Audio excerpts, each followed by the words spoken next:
আসসালামু আলাইকুম, আশা করি সবাই ভালো আছেন। আজ আমি হজের বিষয়ে কিছু কথা বলবো। এবছর আমাদের সাথে যারা হজে এসেছিলেন তারা সকলেই হজের প্রায় 28 দিন আগে মক্কা শরীফে উপস্থিত হন।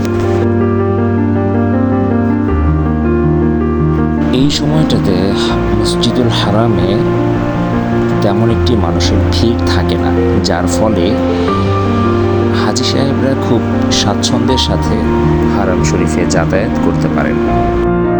এই কাফেলায় হাজিদের সামনে থেকে নেতৃত্ব দিচ্ছিলেন আমার বাবা এবং হাজিদের সর্বপিছনে ছিলাম আমি।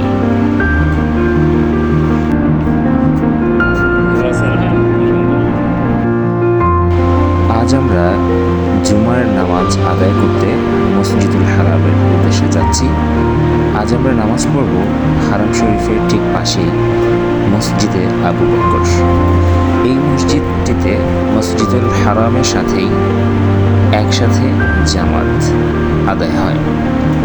হযরত আবু বকর রাদিয়াল্লাহু তাআলা আনহুর বাড়ি ছিল এই জায়গাটিতে। যেহেতু পরবর্তীতে হারামের আশেপাশের এলাকাগুলোতে 5 স্টার হোটেল নির্মিত হয়েছে, সেজন্য এখানে একটি বড় হোটেল নির্মাণ হয়েছে।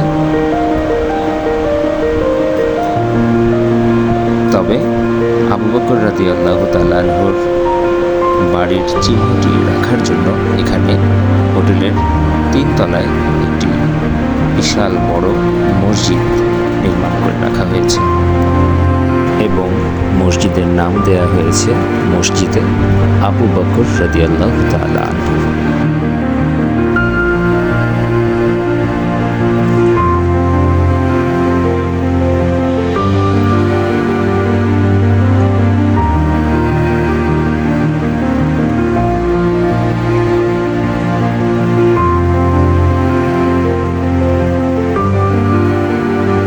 মক্কা শরীফে অবস্থানরত শত শত মানুষ এই মসজিদে নামাজ আদায় করতে আসে।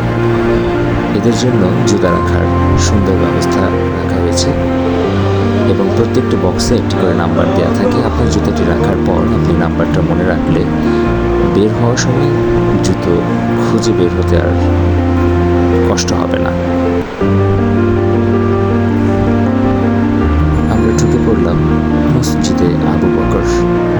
ঠিক এই জায়গাটাতেই হযরত আবু বকর রাদিয়াল্লাহু তাআলা আনহুর বাড়ি ছিল।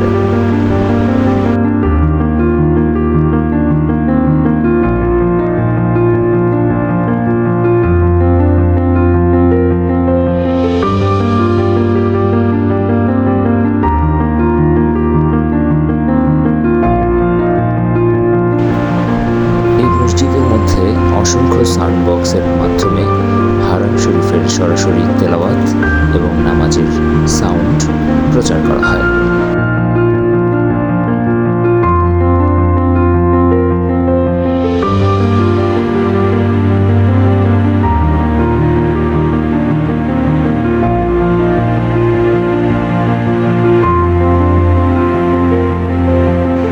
মসজিদের জানালা থেকে কবুতরের গোসল করার দৃশ্যগুলো সত্যি অসাধারণ।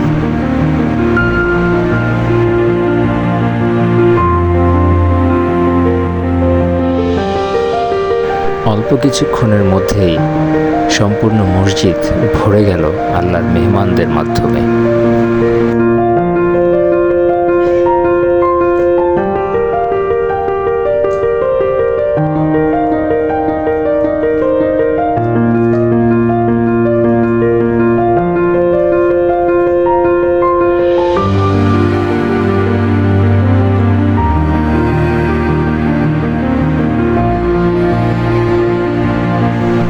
এরপর আমরা আমাদের জুমার নামাজ শেষ করে আমাদের হোটেলের দিকে রওনা করলাম।